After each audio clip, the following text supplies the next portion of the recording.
All right, welcome back from that slightly slow match. Although we did see a few ships disappear here. Did it ever feel like it was close or could tip or? While that Tengu was taking damage until we'd seen how well it was tanking, that I think would be the big point. But it tanked just fine. To break that kind of setup, your best bet is to bring lots of EM or explosive damage. Trying to break it with thermal and kinetics not going to work. Yeah, pretty much it didn't close from the very beginning. As soon as we saw the damage applied, like Fozzie said, I mean, when we first, at the get-go, maybe, we don't know quite what the DPS is going to be, but as soon as the Tengu started tanking, we just knew that's pretty much over. It's going to be a matter of them killing something, so. That's a shame. Would have been nice if there was a little bit back and forth, but you know what? Sometimes you just come in and kind of steamroll a little bit. And not only just, I mean, they went in and they did their best. And even when you come up like that, they must have known, okay, we're in trouble at this point. But they still just executed as best they could, knowing that they had a chance that your Roadstone Count would make a mistake. Yeah. And that's always worthwhile to do in the tournament. Absolutely. Even if you're completely outmatched on the setups. Just execute as best you can. If the other team makes a mistake, which does happen all the time, then you might get an opening. And now Nelly Secunda's out. Yeah. Next match is Clockwork Pineapple versus Verge of Collapse. The bans, Clockwork Pineapple have banned the Dominix and the Typhoon Fleet issue, which is suddenly popping up. Verge of Collapse have banned the Tengu and the Armageddon. Tengu probably primarily because they're worried about this kind of Tinker setup. Yes. Although, who was it that brought the Loki? The Loki. MIF? Yeah, MIF. As they showed, you can bypass that ban with not quite as effectively, but it still works. And I imagine that the Dominix and Fleet Foon is worried about long range. Yeah, long range battleships. Like so maybe like Proteuses or Vindies of your own, something like that. Yeah, but with the was it Geddon was the other band that?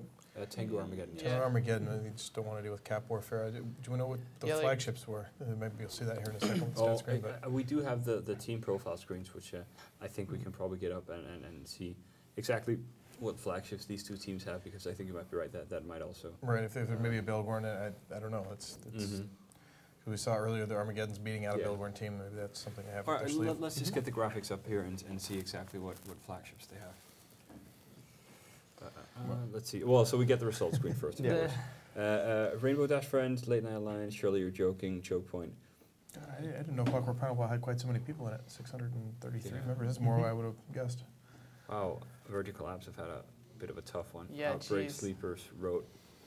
Yeah, it's a rough track. Tough track. Anyway, let's see the flagships here, so we can maybe get a bit more insight into. Yep, there's the Belgorns. Yeah, on both sides. So they're kind of afraid maybe of a little too much cap warfare. Maybe they want to field their flagship and don't want to be completely countered by a Geddon plus Belgorn comp. I'm gonna give a little shout out while this is up. If you are interested in tournament stuff, I recommend checking out God's Cold Blood put together like full 1 hour video from the point of view of their team winning the last tournament. So it has all their matches with comms and everything, and it was really interesting to see the whole thing start to finish from like the team's perspective. I think also if you're led by a guy called Starfleet Commander, you're probably in a pretty good space for winning the Alliance tournament. Yes. That's a very to the point name. So they put together this video. Is there any like behind the scenes stuff as well, or is it just mad footage? Yeah, no, a lot of like tech stuff that talks about why they decided to bring the comps they brought, what they expected teams to do, and how they practiced, all that stuff. So it has a lot of good inside info about how they approached it all. And it was really cool. I mean, there's a lot of points where, from our perspective, when we're watching, it looked like they did things flawlessly, or that they had like a lock on certain matches, and there was, of course, tons of luck involved. Like there were times where they completely misjudged what a team was going to do, and it worked out for them, but like, you know, I think a lot of the time it's hard for us to see all the ups and downs that teams experience on their way through the tournament. So it was cool to see it presented that way.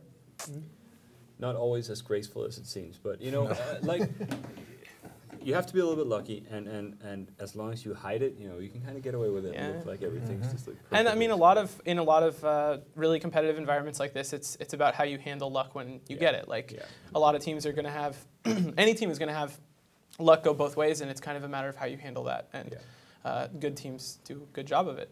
I think so as well. All right, we are going to go to Clockwork Pineapple versus Verge of Collapse. Who do you think Rise is going to win? I'm going to go with Verge. I have to go with Verge, even though I'd like to see Grun win and Clockwork win. It's probably going to be Verge of Collapse. Yeah, I think like Hun, Verge is going to be one of those teams that's just a terror in the losers bracket right now. Yeah. I'm going to go with Verge. I will as well. If you're led by Starfleet Commander, how can you really lose?